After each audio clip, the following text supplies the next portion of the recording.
High winds and dry conditions fuel grass fires in the region. Plus, authorities say a baby from this home in Seneca, Missouri is a victim of child abuse. And we meet a young Joplin woman raising awareness of heart disease as she battles it herself. The 4 states' most watched news starts now. Wildfires now burn into the night, sparked up across the region due to high winds and dry conditions. This is KOAM News at 10. They're scattered all across the 4 states. In northeast Oklahoma, there have been at least 4 separate fires around Wyandotte alone. It's where we sent KOAM's Chloe Lushner.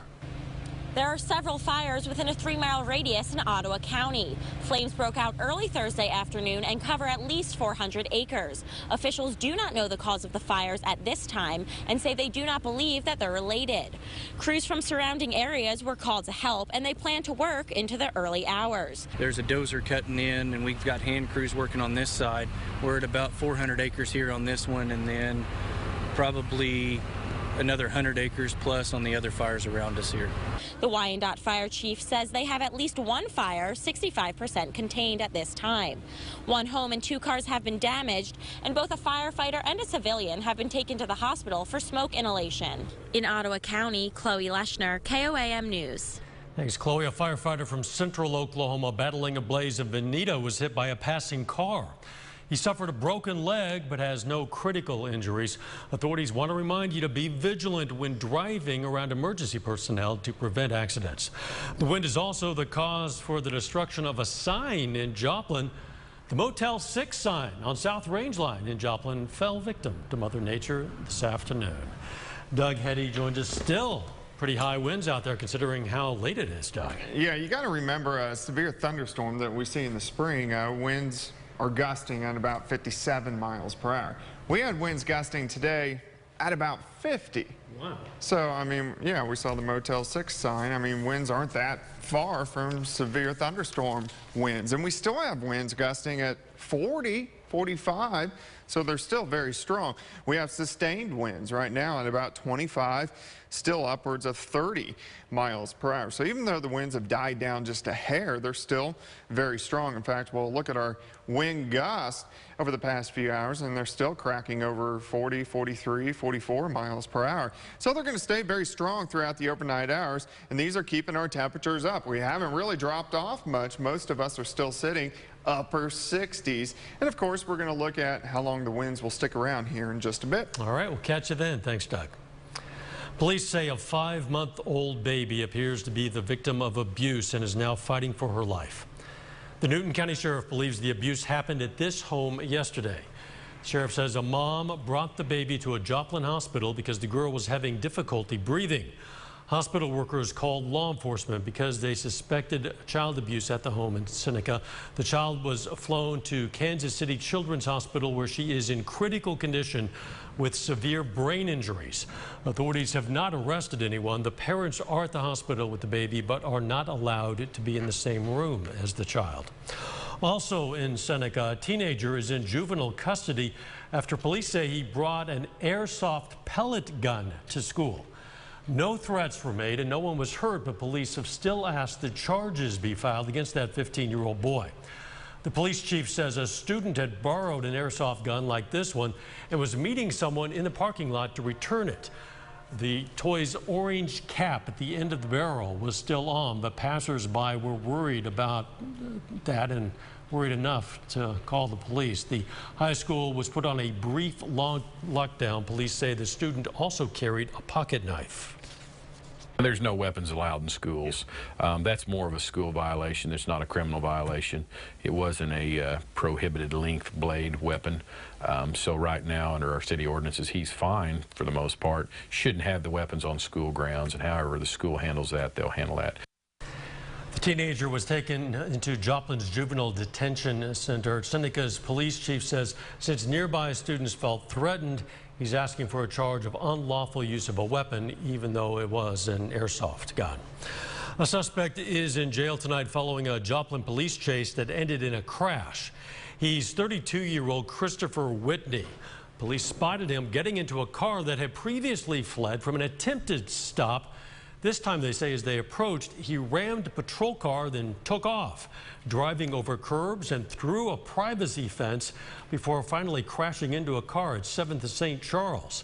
He got out and ran before police caught him. He's charged with felony fugitive for a burglary warrant out of Cherokee County, Kansas.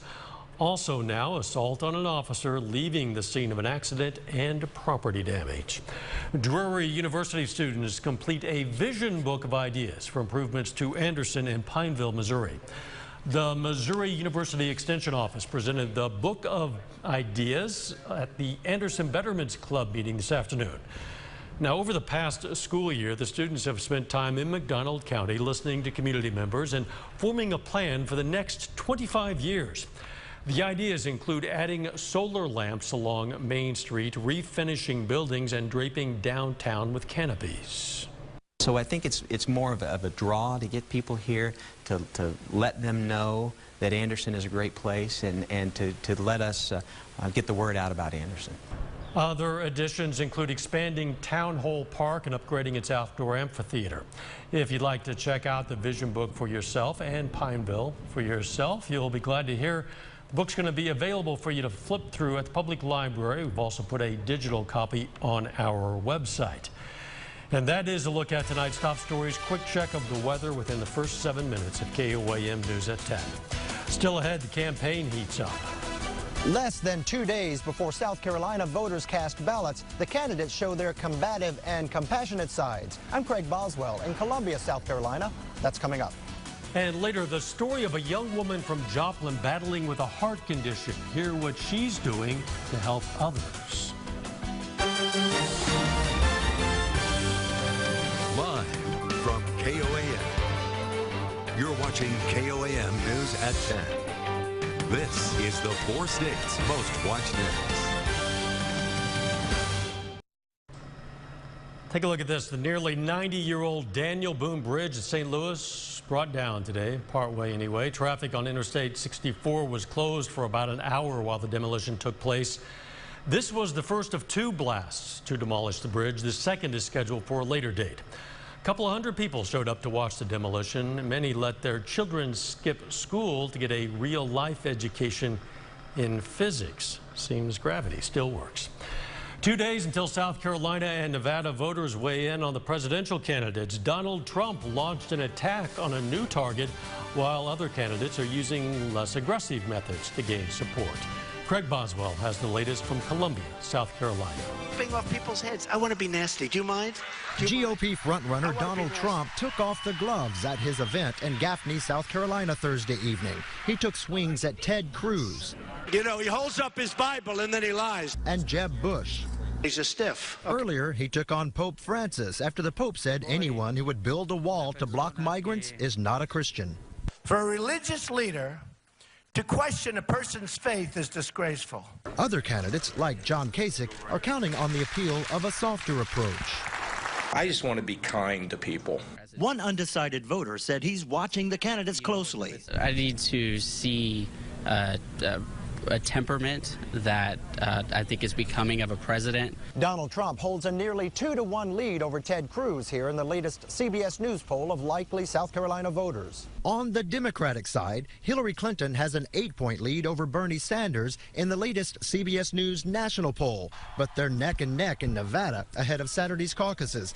Clinton told CBS News anchor Scott Pelley she understands why Sanders and Trump tap into Americans' anger on the campaign trail. People feel like, you know, their government's not working for them, the economy's not working, the political system is not working. The candidates will find out whether that anger translates into votes on Saturday. Craig Boswell, CBS News, Columbia, South Carolina. Apple is getting support from Google in its phone encryption battle with the FBI. The CEO of Google says Apple is right to defy a judge's order to help unlock the iPhone used by one of the San Bernardino killers. The U.S. magistrate judge ordered Apple to disable the iPhone's auto erase feature, which wipes out all of its data if the wrong passcode is entered 10 times. Apple CEO Tim Cook says they don't have the technology and that developing it would create a backdoor to not only that iPhone, but also to millions of devices.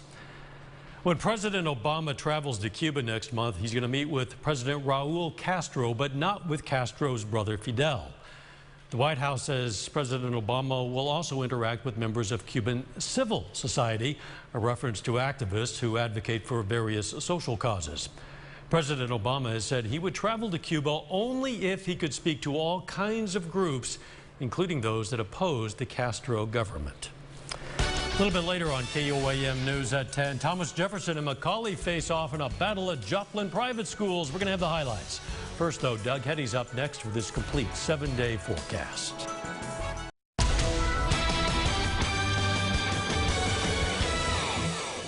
Well, obviously, it turned out to be a very windy day for us today. Also very mild across the region. Temperatures pressing record highs, but also winds gusting 45 upwards to 50 miles per hour at times.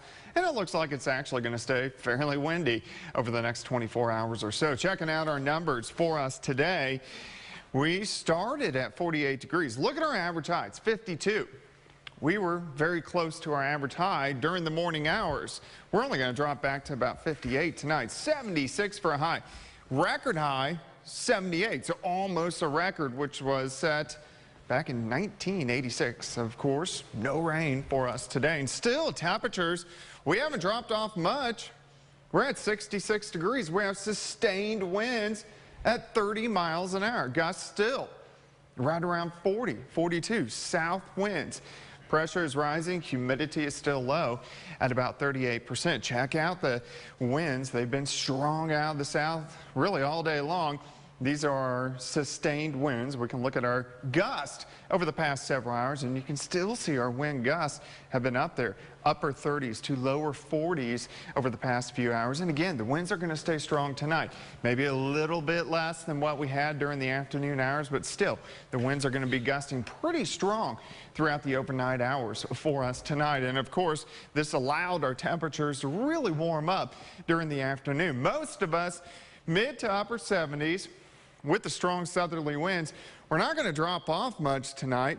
We're still sitting mid to upper 60s, 66, Pittsburgh 68, and Miami 67. In Neodesha, we have 66. In Neosho, 67 in Carthage. And really, everybody across Central Plains fairly warm, from Dallas all the way up to Lincoln. Even Rapid City is sitting at 59 degrees. Clear skies, not too much is going on here, and this is the case across the entire Central Plains. One wave moving into the western high plains will affect us for tomorrow's second wave, the second half of the weekend. So we'll focus on wave number 1.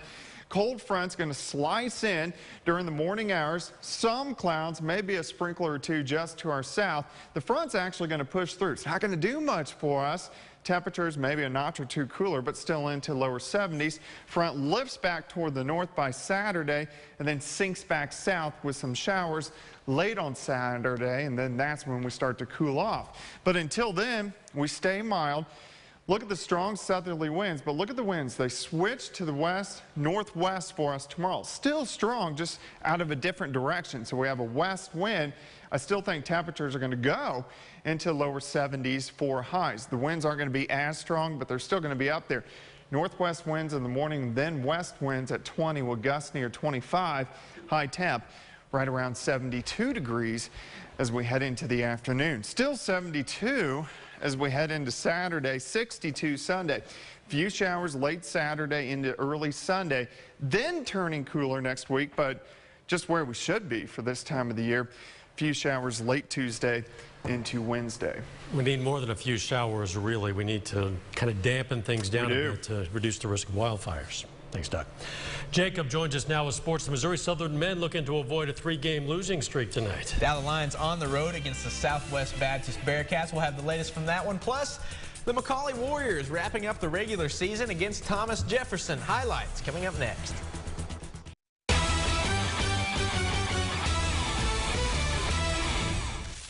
Welcome back. The Missouri Southern women's basketball team is 10-9 in conference play, tied with Central Oklahoma and Washburn for 5th place in the conference. After falling to Fort Hays State last time out, the Lions are back on the road, looking to get back on track against the Southwest Baptist Bearcats. Missouri Southern beat Southwest Baptist by 13 earlier this season in Joplin. Tonight, though, on the road, different story. The Lions fall to the Bearcats 65-52. Webb City native Desiree Berge led Missouri Southern with 15 points. The Lion men take down the Bearcats 80-70 in the game.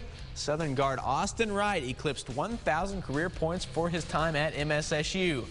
The Webb City Lady Cardinals have lost back-to-back conference games at home against Branson and on the road at Carthage. Tonight, the Cards are back at the Dome for Game 1 of a 3-game homestand to end the season. Webb City welcoming in the Nixa Lady Eagles this evening, getting things started in the first quarter. The pass to Bissett Michelson up top. She drives to the basket and knocks it in off the glass. At that point, Nixa on top by 2. Next up, Lexi Knibe knocks the ball loose to her sister Lindy. Passes it up court back to her sister Lexi, who sinks the open layup, but it's not over yet. The Knibes then disrupt the subsequent inbounds pass. Lexi gets a hold of it, sinks another basket. Webb City has the lead. However, later in the second quarter, Kelsey Byro grabs the loose ball, takes it coast to coast, lays it up to put Nixa on top once again, and that's where the Eagles would stay. Nixa wins this one 39-33. Staying in the Show Me State tonight, the McCallie Lady Warriors facing the Thomas Jefferson Cavaliers on senior night. First quarter, Warriors go around the horn. Dorothy Osmeyer with the dime down low to Kathleen Bates. Turns, little pump fake, then nails the short jumper to put McCallie up by 2. Later in the first, Warriors defense getting things done. Courtney Bates picks off the inbounds pass. She drives straight to the hoop, banks it off the glass as McCallie now takes a double-digit lead. In the second quarter, Lady Cavs still playing catch-up. Marissa Donica inbounds to Caitlin Mueller. Cuts through the Warrior defense for the bucket. TJ pulls to within 8 after the break. Warriors going to start to pull away. Osmeyer driving the lane, puts up the shot and one. McCallie goes on to win by 19, 49-30. McCallie boys looking to sweep on senior night against the Cavaliers. First quarter, Warriors in transition. Brendan Taylor leading the way. Dishes it off to Jake Doyle for the finish for the first bucket of the game. A few moments after that, rebound gets knocked loose. Cameron Bertoncino comes away with it, goes the distance. Little sidestep here at the hoop, lays it off the glass. McCallie opens the game on a 5-zip run. A few possessions later, Taylor putting on the pressure, gets the steal and takes it in for an easy McCallie bucket. Warriors lead it by 6. We're going to stay in the first. Taylor back at it again, picks another pocket. Warriors go up double digits. McCallie cruises the rest of the way, winning 66-52. The Joplin Lady Eagles have had a rough last couple of weeks. After a disappointing 41-39 loss to Glendale on Monday, the Eagles have lost 8 straight games. Tonight, they're hoping to snap that skid with only 2 games to go in the regular season. Joplin on the road against the West Plains Zizzers this evening. Bad news, the Eagles fall tonight 63-22. Joplin going to wrap up regular season play on Monday against Waynesville. Finally, after taking the World Series crown and celebrating for a few months, it's time to get back to work for the Kansas City Royals. Today in Surprise, Arizona, Royals pitchers and catchers reported to spring training. Last year, Kansas City won 95 regular season games and then did this in the postseason, winning their first World Series title since 1985. So, Dow, one more note. Missouri State Wrestling Championships start today. You're seeing them rolling across the bottom there. 38 local winners today, moving on to the quarterfinals at Columbia. Isn't that amazing? Very impressive. Good luck times 38. A heartwarming story of a local woman battling heart disease. That's just ahead. First, though, we take time to honor a local veteran. Sergeant Thomas Langley served in the U.S. Army from 1964 to 1970. The West Mineral, Kansas man fought with the 7th Air Cavalry in the Vietnam War, and we are proud to salute Thomas Langley, tonight's four-state hero. Heart disease is the #1 killer of women, and this month is Go Red for Women Month, a time to bring awareness to the disease. Pregnant women are at risk for a condition that leads to heart failure, and the symptoms may not seem out of the ordinary for someone in their 3rd trimester. Once again, KOAM's Chloe Lester introduces us to a young woman from Joplin battling one of those diseases. Any parent enjoys spending time with their kids, but Vanessa Andrews appreciates every minute building blocks with her 2 boys. She knows she may not have as much time with them as she wants. We talk about like how I want them raised and, you know, what I want them to accomplish and what I expect, you know, out of him if I'm not here. We have those talks weekly.